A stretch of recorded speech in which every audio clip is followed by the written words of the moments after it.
Café César, la chronique autour de l'œuvre de la saga des Césars de Bernard Monteau. Bienvenue au Café César. Chaque semaine, je vous invite à plonger dans une page un extrait issu de l'œuvre de Bernard Monteau, César l'éclaireur. Alors aujourd'hui, nous allons nous intéresser à la page 30 du chapitre 2. On va plonger dans le chapitre 2 avec mon ami Patrick Figeac. Eh oui Myriam, bonjour à toutes, bonjour à tous. Un passage qui ne manquera pas peut-être de vous interpeller, On t'écoute, de vous surprendre. Patrick. Sa femme était morte il y a 10 ans à peine. Ils avaient habité 40 ans dans le village voisin.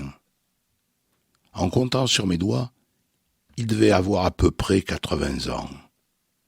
Je crois bien qu'il avait dû soigner des gens, rebouteux, sorciers, magiciens.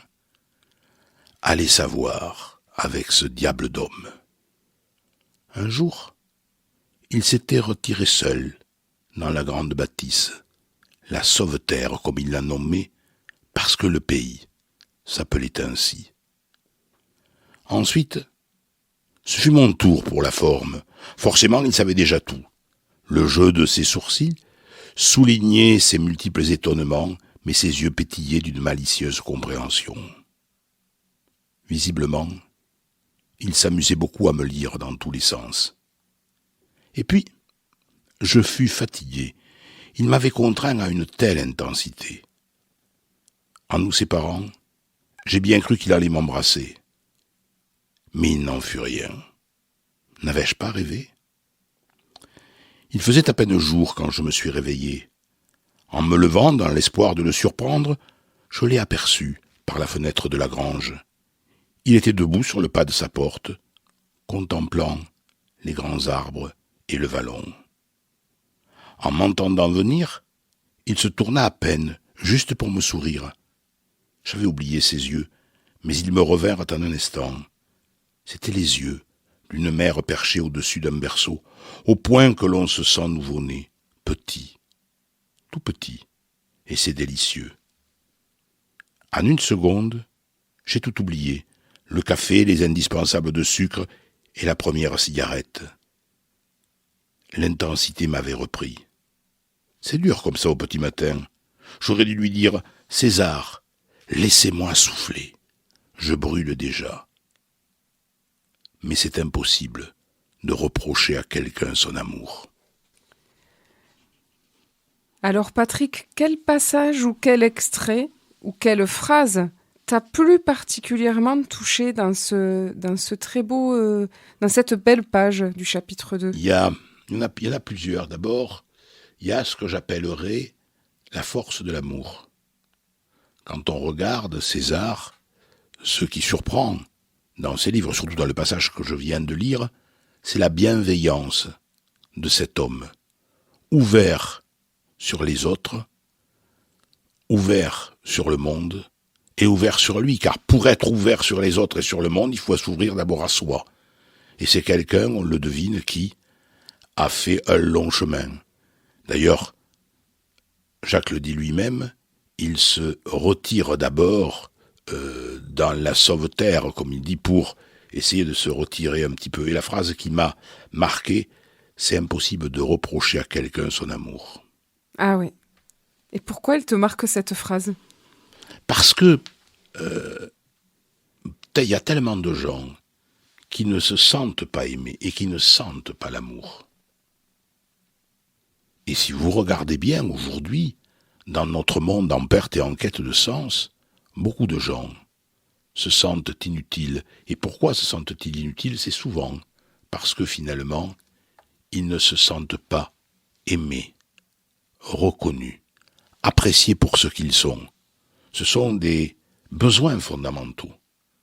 Oui. Et c'est vrai que quand on a quelqu'un qui aime trop et qui aime de cette manière désintéressée, parce que je peux aimer l'autre, mais dans le but de le manipuler, dans le but de ne pas le laisser partir. Et là, il y a un amour désintéressé. Et c'est tellement rare de nos jours. C'est bien vrai, ça, ce que tu dis, Patrick. J'ai failli dire « c'est bien vrai, César », parce que c'est une phrase du livre aussi. Pour moi qui ai fait le feuilleton, il y a des phrases comme ça qui me reviennent.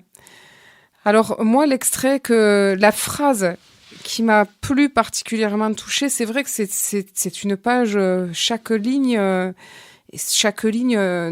renvoie quelque chose. Mais je vais m'arrêter plus particulièrement sur le passage, alors je l'ai pas sous les yeux, c'est le passage où il voit dans les yeux comme le regard. C'étaient les yeux d'une mère penchés au-dessus d'un berceau, au point que l'on se sent nouveau-né, petit, tout petit, et c'est délicieux. Ah oui, oui, oui. Alors ça, c'est vrai que quand on a la chance de rencontrer quelqu'un qui a ces yeux-là, on se sent immanquablement comme un petit enfant de 3 ans. Et si je peux me permettre, c'est vrai que l'auteur Bernard Monteau parle souvent de Guita Malas, qui est représentée par César. Et il dit souvent, mais moi quand elle me regardait, j'avais l'impression, elle me regardait comme si j'étais un enfant couche-culotte et qui avait 3 ans. Et aussitôt, ça fait fondre tous les jugements qu'on peut avoir sur nous, parce qu'on se trouve un peu bête, on se trouve un peu éléphant, on se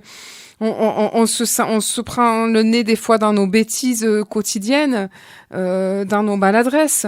Et puis quand on a un regard comme ça, tout d'un coup, finalement, ça nous aide, nous. Enfin, moi, si on me regarde de cette manière, alors que je suis en train de faire quelque chose que j'estime être pas très très bien, une bêtise. Dernièrement, quelqu'un me disait, mais tu parles trop là, tu me saoules. Alors forcément, d'emblée, bim, puis je me juge.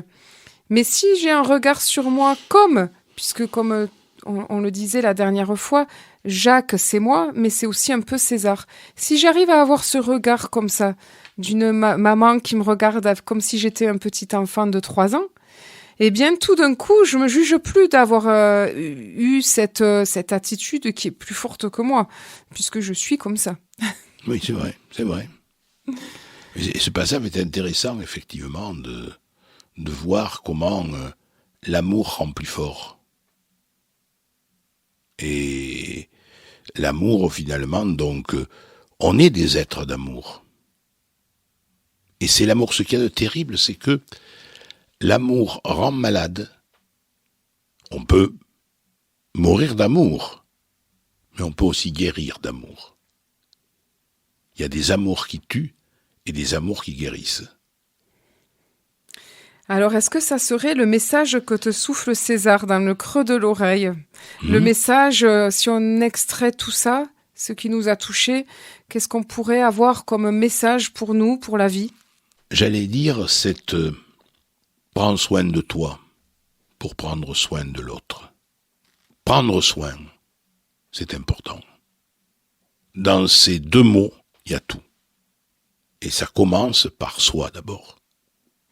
Si je ne m'aime pas moi-même, je ne peux pas aimer les autres.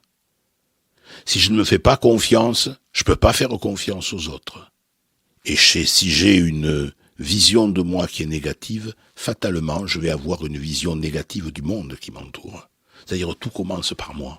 Tout y revient. Et souvent, il est tellement plus facile de dire « Mais c'est toi, tu n'as pas fait ça, tu !»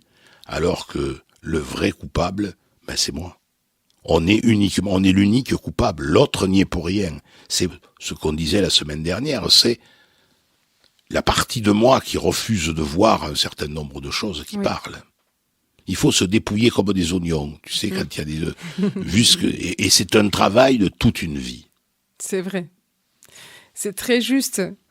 Je me demande toujours qu'est-ce que je peux trouver à dire après une telle conclusion qui résonne vraiment. Tu as tout dit.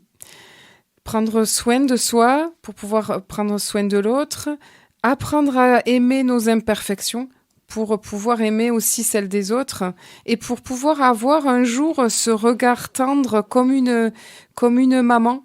C'est cette image qui me revient dont je parlais tout à l'heure. Il paraît que Guita Malas, elle était comme en train sur une montagne, en train de barboter comme un bébé qui est dans sa gigoteuse et en train de rire et de sourire en regardant le monde.